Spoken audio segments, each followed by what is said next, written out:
Greetings, community, and welcome to Entropy Comics and another edition of Kevin's most anticipated reads tomorrow for New Comic Book Day for 9/2025. And here we are once again, and it's great to be alive. I appreciate everyone cruising on through on the rewind. And, I just want to take a moment and say hi. And for those of you that decided to make it in on live, let's just take a moment and say hello to you on the live. Appreciate you being here, Christina. And as always, I appreciate you moderating and doing all that you do, not only for me, but for the community. Let's start out talking about Image Publishing. Going to give us on 4/9/2025 is going to be Geiger, issue number 13. Geiger has been a rather solid series, and ever since this whole universe was born, I've been basically all in. I've been digging everything that they've been doing with Geiger ever since being that this is the second volume, ever since the first volume and the second volume, and everything with Junkyard Joe. Loving the fact that his reappearance has been so significant. And now we have a new player that we're going to get a lot of back story on this issue in particular. Geiger 13 is going to be rather important. I don't know if you want to refer to it as a key, in the sense of we're finally going to get information and background history on this rather significant individual character of this glowing woman. And this has been an individual that essentially our hero has been seeking out for some time to go ahead and cope with this issue. Right now, he's getting rather volatile, both in his mentality and how he's been conducting himself, but he's been ready to spontaneously combust at any moment. So issue number 13 is going to be rather significant, and I can't wait for it to come out tomorrow, Wednesday, 4/9/2025. Let's cruise out and talk about Transformers, issue number 19. Now, this has also been a rather solid series, and Transformers in particular has been something that's been hitting me hard. And the reason why is because as a child, I don't remember, as a kid, I don't remember Transformers being so visceral, so violent, so just gnarly, and the amount of blood, the amount of gore, and the amount of lack of empathy coming from the Decepticons about almost anything that there is outside of themselves is really disturbing to see when it comes down to their battles and when it comes down to any other life that gets in their way of their main objective. Transformers, I've really been digging, and again, here we are 19 issues deep, and Daniel Warren Johnson has just been killing this writing, and here he is doing still covers too. Cover A is done by him, and it's just amazing to me that he's not only finding time to go ahead and do such great and awesome writing, but he's finding enough time to go ahead and deliver us some pretty cool art. Moving out from Image, let's talk over at Dark Horse, and they're going to give us Vatican City issue number 1. This is a story that I've been looking forward to for quite some time, and I don't think it directly relates to anything that Mark Miller has been writing to, as far as meaning the big game and everything he's been doing prior and with that, as far as with our nightclub. I don't think it ties in with that vampire series. However, I do wish it did in some regards. We're going to get a story from Mark Miller that does tell a story of 8 billion vampires around the world that are kind of after the last few humans that there is left, which is stuck behind little Vatican City and all its monuments. So here we have a small cluster of individuals that are left alive on this planet full of vampires, and I can't wait to get my hands on this book. Let's move out from Dark Horse Entertainment and talk over at the IDW publishing side and give us Teenage Mutant Ninja Turtles Nightcrawler issue number 7. I really thought I was going to be able to have the ability to refrain from buying this issue, but I am not. This series has been not only really good, but it's been expanding my world, my understanding of the TMNT and this present existence that we're getting from not only Jason Aaron, but every other contributing that's doing into this present TMNT universe. And it's been giving me a considerably better understanding of what's been transpiring outside of the direct line of the TMNT storyline. And like I said, in this world that they're in, so I understand when these crossovers inevitably are going to happen, it's going to give me a better understanding of what's been transpiring in the meantime, or at the same time, or what was the cause and effect of one seeing the other or one against the other. This has really been an interesting story for me, and I really been enjoying it. I'm not a massive hardcore TMNT fan. At the same point, ever since everything has been coming out, since issue number 1 of the regular TMNT series from Jason Aaron, I've been buying everything associated with it. So here you are. 7 issues deep, and I can't wait for it to come out tomorrow on 4/9/2025. Let's cruise out from IDW and talk about a possible, and maybe coming out from Dynamite Entertainment. Dynamite, I don't know if this book's really coming out yet or not on this week, or if it got pushed to another week, and I have yet to see.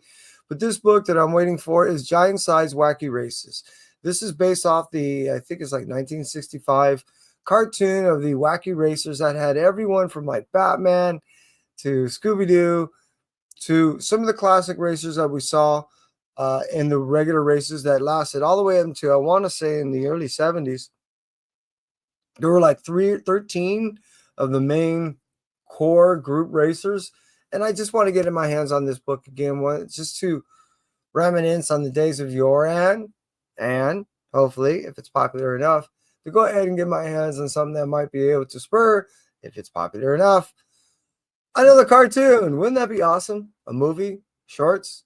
I know Saturday mornings don't exist anymore, but damn, I just love to see the Wacky Races once again. So again, if it does come out tomorrow, I'm interested to see Dynamite is Giant Size Wacky Races issue number 1. It's a possible. It's a possibly. Let's see. Moving out from Dynamite Entertainment, let's cruise over to Marvel. They're going to give us our last few books, which starting off with Ultimates issue number 11. This, as I was saying all along, and here we are at issue number 11, that the cool thing about the Ultimates is it gives us the full coherence of what everything is supposed to ultimately go to, and it seems like it's the hub of all these other Ultimate storylines. So whenever we have any question, it tends to be that the Ultimates is a regular series, tends to give us a lot more understanding of what's happening to the other characters, or why these things are happening to these other characters, or what inevitably these other characters and how their influence is going to be affecting when we go ahead and get the release of all the Ultimate Reed Richard thingies, that console that cruises out in that time, which I think it's around November. I can't remember. Hey, LJ, I hope all is well with you. And it's great to see you cruising on through tonight to view my Ultimate Blue Light Special, which is going to be in 2 more books right after this.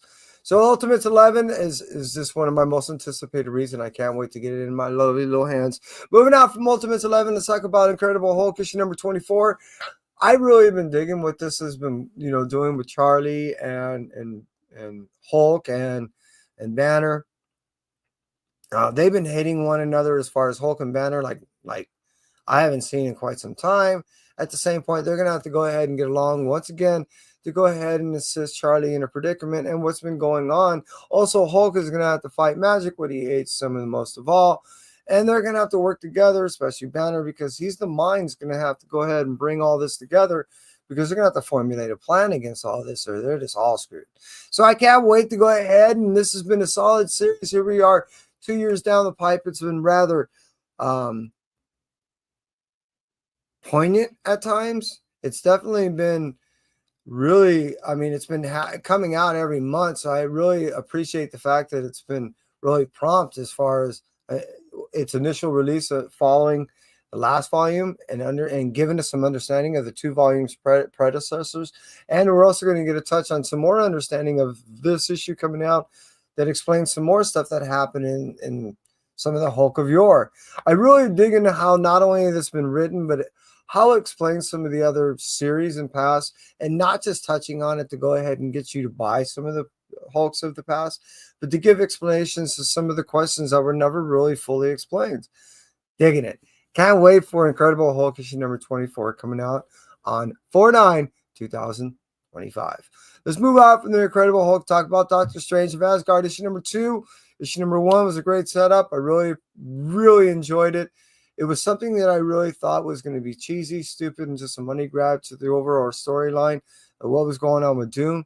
But it turned out to be rather significant, and it turns out to be rather cool, especially when it ties in with so much of what's going on with even on the Thor side and what's been happening with Loki and how it affects furthermore than what's been happening with Gwen Stacy, just with Thor, but now even with Doctor Strange. It's amazing how much influence Loki's been having on the overall Marvel universe this year, and what he's going to have more influence on throughout the year.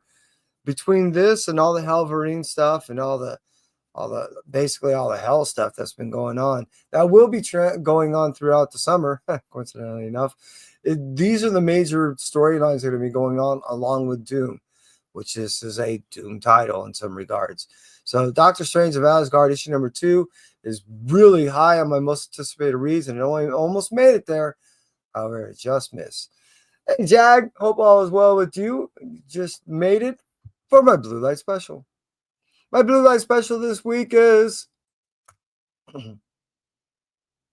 Amazing Spider-Man issue number 1 by Joe Kelly.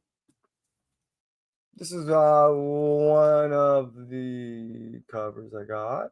There's a 1 in 50 of this, which I thought was this is a cool looking cover. And then I got the little foiler thing because I liked it. It was a little more expensive than I want to pay for such a thing, but hey, it was cool. And then, yeah, I like my blank covers. So, Amazing Spider-Man, Joe Kelly's writing it. The art's really, really cool. Joe got to do a little bit of work when it came to the 8 Deaths of Spider-Man. He was kind of handing off the baton. This is another, I don't know if you really want to call it reboot as much as it's another individual writing and taking that baton again, but giving it another original number, another number 1 to allow individuals to go ahead and jump on. It's another one of those starting on points for individuals that are questioning if they want to go ahead and start reading a Spider-Man. It allows those individuals to go ahead and do so. Few books, when they go ahead and hit number 1, do so. I've got to read some of the stuff in this already, not to read this book in particular, but I have read some of the stuff online that was forwarded to me. And I really thought it was written in a way that it does allow new readers to jump on board. That's kind of rare and really cool. It's also written towards the individual that is a hardcore fan. I don't want to say I'm a hardcore, but I've been reading it for a lot of years. To go ahead and appreciate not only it's being written as far as the storyline is concerned, but how much it allows other individuals to go ahead and jump on board with that reader. And it does further tell the tale of what's been going on and setting up more that's coming out on this whole new run that Joe Kelly is doing. Yeah. Amazing Spider-Man. Issue number 1, my Blue Light Special. And I can't wait for it to come out, which it did. I can't wait to read, which I will real soon, because, hey, this is definitely one I've been waiting for quite some time. For all of those that cruised on out, as I agree with me on the live, I appreciate you, Jag, Christina, LJ, and anyone that may have cruised on the rewind. I appreciate you too. You stay well, and until next time, that's it for me, Entropy.